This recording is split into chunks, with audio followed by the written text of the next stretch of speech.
clocks, phone contacts, numbers, kitchens, schools. These things all look relatively the same in the US and Germany, but once you peel back the surface, are they?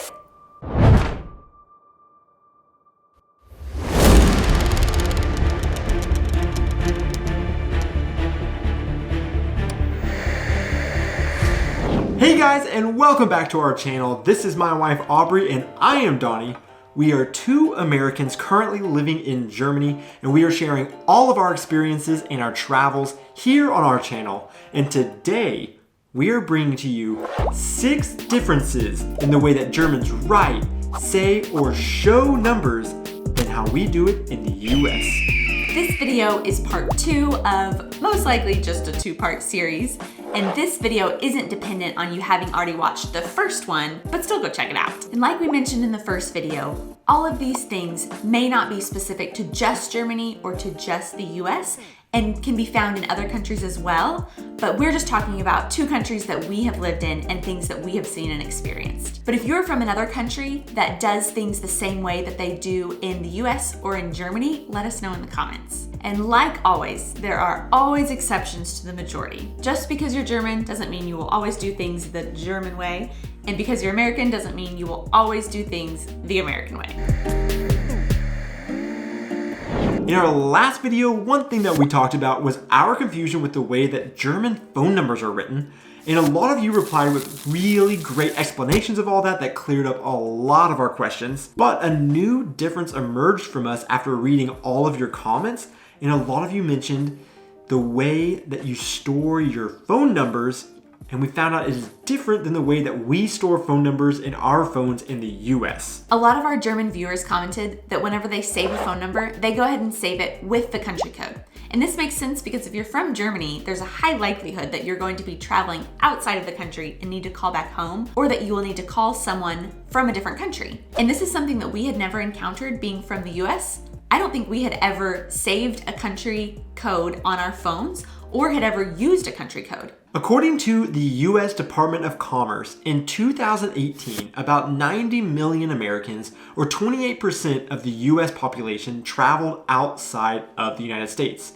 But 55% of those traveled to Canada or Mexico, leaving only 45% that actually traveled overseas. So therefore, Americans really don't have a lot of reason to have a country code in our phone numbers, because we're really not traveling outside of the US in large numbers and therefore needing to call back into the US, or the people that are going to Canada or Mexico, usually along the borders, leaving a lot of the US, not really needing to contact a lot of people outside of the US.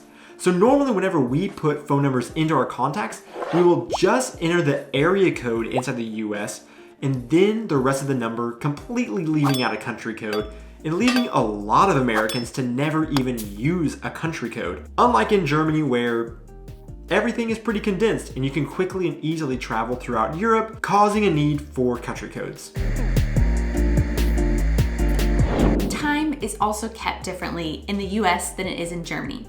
In the US, we use the 12-hour day with AM or PM specifying what time of the day you're talking about. So anytime after midnight to right before noon the next day is AM, and anytime after noon up until midnight is PM. You don't always have to specify AM or PM. Usually you can tell based on the context of your conversation what time you're talking about, but there definitely are some examples where it can be confusing. So for example, if you had a flight at 5, there are early flights. That could be 5 in the morning or 5 in the evening. So you have to specify 5 a.m. or 5 p.m. But we do also often just say 5 in the morning or 5 in the evening. And in Germany, they use the 24-hour clock.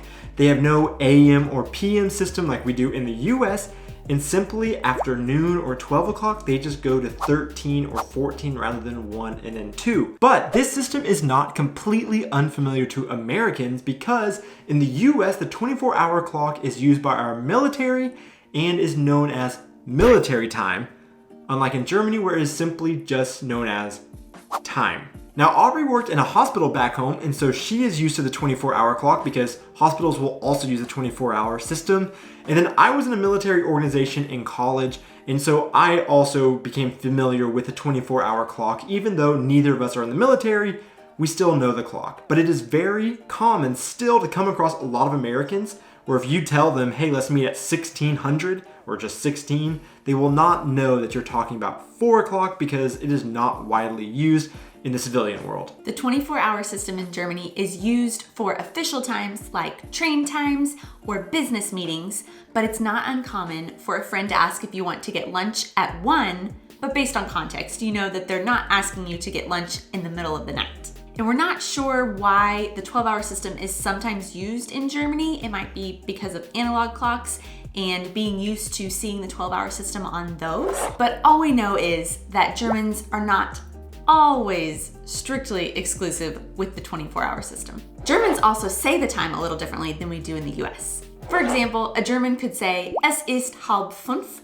which directly translated means it is 4:30. So what is 4:30? Apparently 4:30. In the US, we would just say 4:30 or 4:30.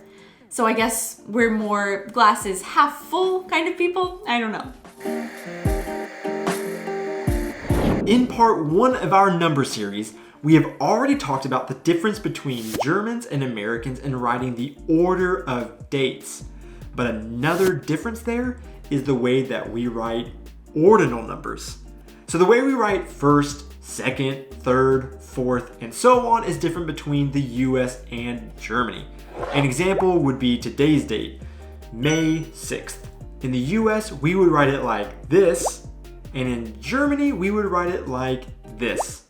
We normally will write the sound after the number in the US like TH in little letters next to the number. In Germany, the number is followed by a period, which represents their couple letters that follow the numbers as well. So just like we have ND, RD, TH, and so on after our numbers, Germans have TE, TEN, or STE, etc. that follow their numbers. And that is what the period represents. So in this example, the German date would be der 6.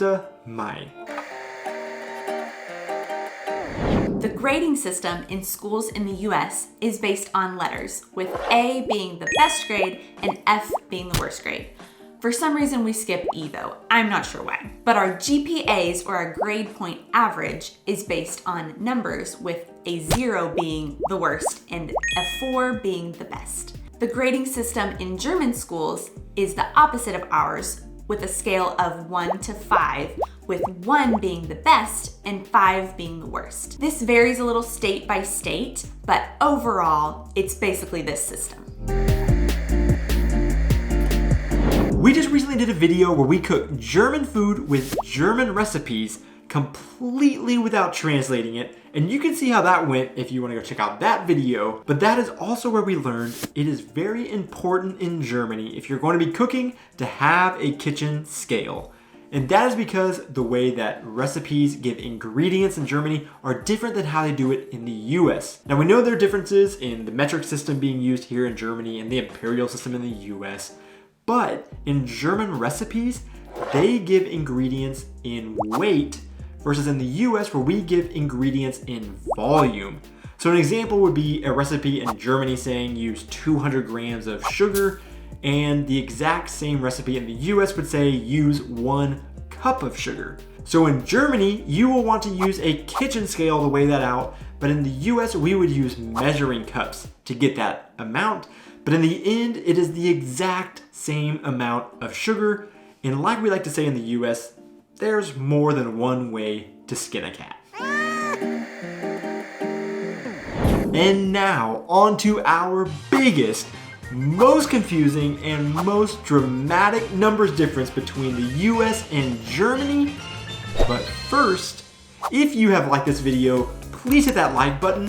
Definitely hit that subscribe button and the bell icon. We don't want you to miss any of our videos that we're coming out showing all of our experiences and travels while we are living here in Germany. And now back to the final difference, and that is the actual vocabulary we have for our numbers, specifically big numbers.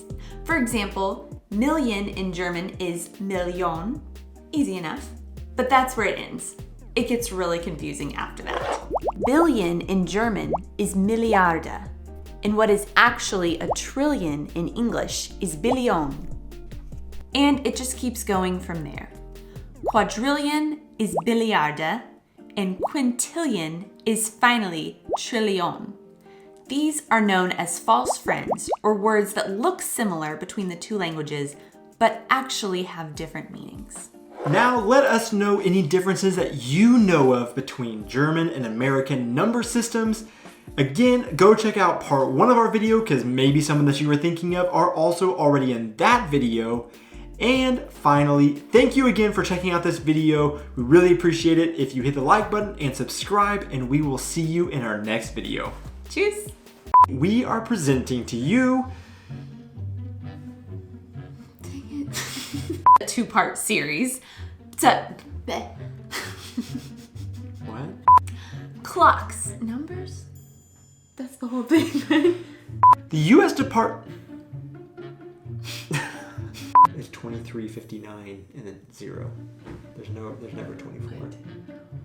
Oh no. And Aubrey just learned that there is no 24. Really uses this system. And neither of us are. I lost it after that joke. It was so funny. I can hear the people laughing now. If you want to get lunch at 1.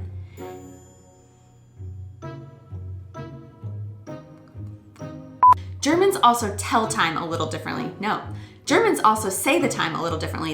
We just recently did a video where we cooked German food with